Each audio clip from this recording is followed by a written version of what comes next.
¿Qué tal? Qué bueno que están con nosotros en Reportero Industrial Mexicano. Yo soy David Luna y hoy vamos a hablar de el final de la cadena de producción en una empresa de manufactura que es el envase y el embalaje. Sin duda, muchas tecnologías alrededor, sin duda, mucha digitalización también y es parte fundamental, sobre todo ahora, con todos los conceptos de cadena de suministro y el aseguramiento del traslado de las mercancías. Entonces, yo quisiera agradecer para que nos ayude a hablar de este tema precisamente a Jorge Maquita, quien es director de la Asociación Mexicana de Envase y Embalaje, que pues bueno, Jorge, recién este año te acabas de incorporar a la dirección, aunque tienes tú una muy larga trayectoria en esta industria del envase y el embalaje. Jorge, muchísimas gracias. No, pues muchísimas gracias, David, por la oportunidad de platicar contigo y compartir finalmente nuestros puntos de vista sobre la industria del envase y embalaje, la importancia que tiene en el crecimiento de México, en el crecimiento de la industria en general Así es. y con los nuevos retos que hay ahora en la parte de sustentabilidad e innovación. Oye, y precisamente, sustentabilidad, innovación, hay la tecnología que está cambiando muy rápido, son muchos los retos que seguramente tienen en la industria. Háblame primero de lo que cuáles son tus proyectos ahora al frente de la asociación, Jorge. Mira, al frente de la asociación estamos reestructurando de tal manera que podamos ofrecerle finalmente productos de valor agregado y servicios de valor agregado a los socios, de tal manera que el socio se vea beneficiado no solamente por la presencia dentro de la asociación, sino también porque los podemos apoyar en temas de sustentabilidad, en temas de innovación, en temas de e-commerce como tal, y hacer, digamos, eh, desayunos y eventos finalmente para ellos que puedan servirles para generar networking y para generar finalmente, digamos, negocio entre ellos, ¿no? Que eso es lo más importante. ¿Cuáles son los principales retos de la industria en términos de tecnología y cómo ha evolucionado para satisfacer pues las demandas, ¿no? Que seguramente han cambiado mucho. Y yo no sé si la pandemia, ¿qué tanto transformó la industria del envase y el embalaje? No, la industria del envase embalaje se vio transformada completamente por la pandemia.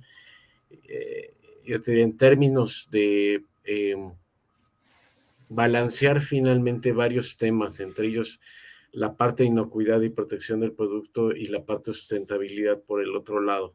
Como todos sabemos, en sectores como e-commerce creció enormemente finalmente el sector, pero este sector también tiene retos en términos de la parte de sustentabilidad que deben ser atendidos como tal. Y esta es la parte en la que tenemos que trabajar para que todo aquello que vaya a través de estos canales sean digamos, soluciones que tengan sustentabilidad, que puedan cumplir finalmente con las regulaciones de economía circular que ya están apareciendo, digamos, en México. Ya tenemos una ley de economía circular en la Ciudad de México y pronto, yo diría en un par de años, en un año, vamos a tener ya la ley de economía circular para toda la República Mexicana.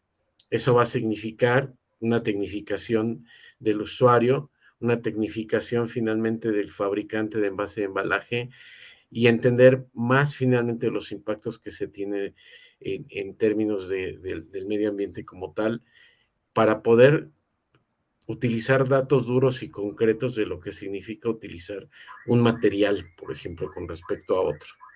Entonces, en ese sentido hay mucho que trabajar, no solamente vamos a hacerlo reciclado, vienen muchas cuestiones en términos de innovación, nuevos materiales, nuevas formas de empacar, nuevas filosofías de cómo reducir finalmente el impacto en el medio ambiente como tal.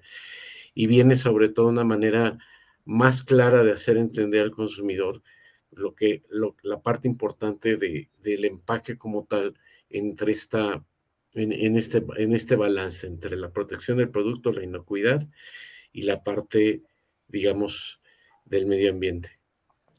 Hay muchos materiales, como tú bien lo indicas, nuevos que pueden ser reciclados o biodegradables más rápidamente, pero no necesariamente las empresas tal vez han podido subirse para utilizar estas tecnologías o incluso tecnologías de producción de los empaques que permitan empezar a generar estos círculos este proceso de economía circular que tiene que ver con la revalorización de los mismos materiales.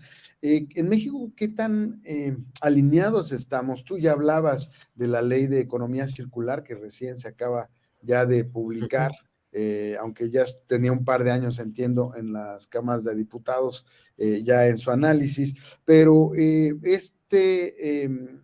¿qué tan rápido las empresas realmente se adaptan a estas nuevas regulaciones y a estas nuevas tecnologías, Jorge? Mira, yo te diría,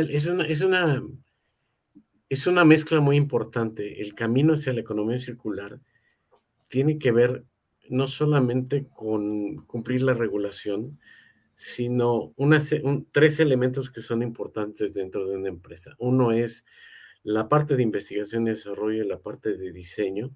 80% del impacto que se tiene en términos del medio ambiente se define en la etapa de diseño como tal. Una vez que ya se termina la etapa de diseño, es poco lo que se puede hacer. Entonces, en la etapa de diseño hay mucho afinante de tecnificación, de selección de materiales, de selección de procesos que es necesario que las grandes empresas conozcan bien y conozcan el impacto de cada una.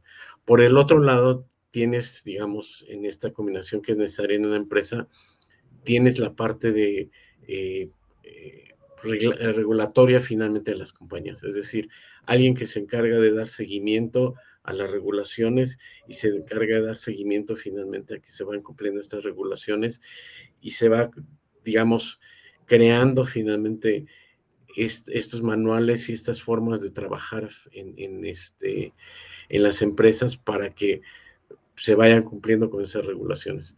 Y por el otro lado viene la parte de gobernanza, que la parte de gobernanza tiene que ver con el involucramiento en las compañías desde el top management hasta la parte más baja de la organización para que todos finalmente trabajen en un mismo campo. O sea, es decir, la parte de sustentabilidad y economía circular no es una moda, o sea, no es vamos a darle gusto al consumidor. Es un tema muy serio finalmente y las elecciones que se hacen en ese sentido tienen que ser apoyadas por estos tres ejes del que estoy hablando. Y es importante que la parte de la gobernanza, el top management entienda finalmente la importancia de apoyar estos programas y hacer que se cumplan dentro de estas empresas como tal. Y en este sentido, Jorge, tú hablabas ya de innovación y pues nuevos diseños que favorezcan a todas estas iniciativas y pues para eso la gobernanza es fundamental porque hay que invertirle y hay que dedicarle recursos. Exacto. Una forma de fomentarlo, entiendo, a través de la asociación es certamen que tienen ya desarrollando desde hace tiempo, que es el del envase estelar. Háblame de esta iniciativa y de otras iniciativas que ayuden a que las empresas precisamente entiendan el factor de importancia de la economía circular, de tener envases más sustentables y que además con diseños que sean más fáciles, pensando en la industria de alimentos, a lo mejor más fáciles de usar. El envase estelar es una iniciativa que tiene la Asociación Mexicana de Envase y Embalaje desde hace varios años y la idea es hacer el showcase finalmente de todos estos envases que tienen una innovación desde el punto de vista gráfico o una innovación desde el punto de vista tecnológico, técnico y eh, desde el punto de vista sustentabilidad en términos de los esfuerzos que hace una compañía para que esto suceda. Entonces, el envase estelar es una buena manera de mostrar finalmente al mundo y sobre todo tomar ejemplos concretos de las industrias, de lo que se está haciendo finalmente en términos de sustentabilidad y en términos de innovación como tal. Entonces, sí, el envase estelar es importantísimo. Tenemos un comité de sustentabilidad también que está apoyando estas iniciativas en términos de capacitación, en términos de educación, en términos de proveer las herramientas. Tenemos también digamos, una serie de expertos que pueden apoyar finalmente desde el punto de vista de materiales a que las compañías cumplan con los requisitos y que generen innovación también dentro de esto. Tenemos cursos de capacitación para los niveles de ingeniería de empaque, para que la gente entienda la función de ingeniería de empaque y en ese sentido tener también clara el impacto de la sustentabilidad a través del empaque como tal. Tenemos un congreso este año que vamos a hablar sobre el nearshoring, que es bien importante, sobre todo para las empresas de empaque, porque es una manera de aprovechar finalmente la presencia geográfica que tenemos con respecto a nuestro vecino del norte.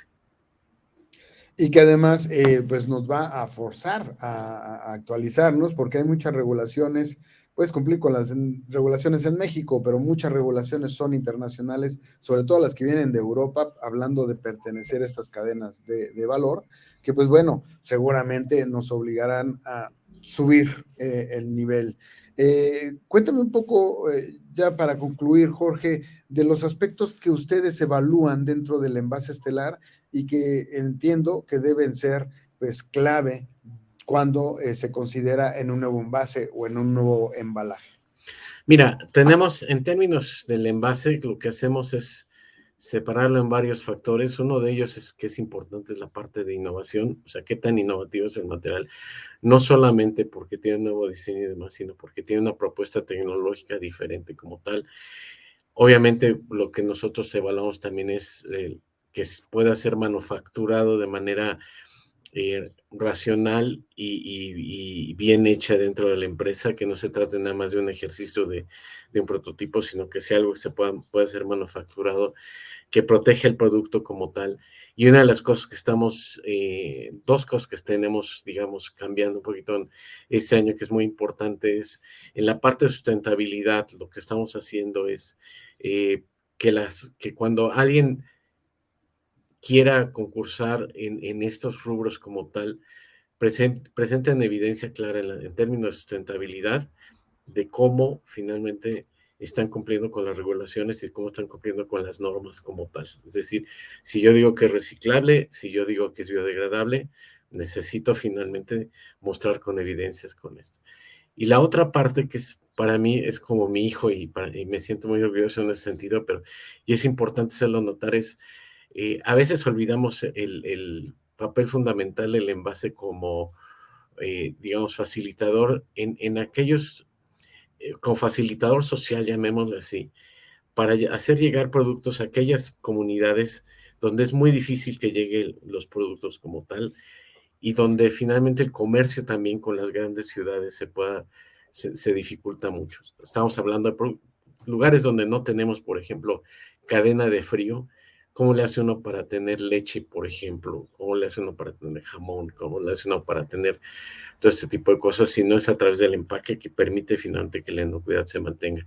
Pero al mismo tiempo, ¿cómo hacemos finalmente para que el empaque sea un factor que mejore la eficiencia y que reduzca el desperdicio de alimentos de lo que se va desde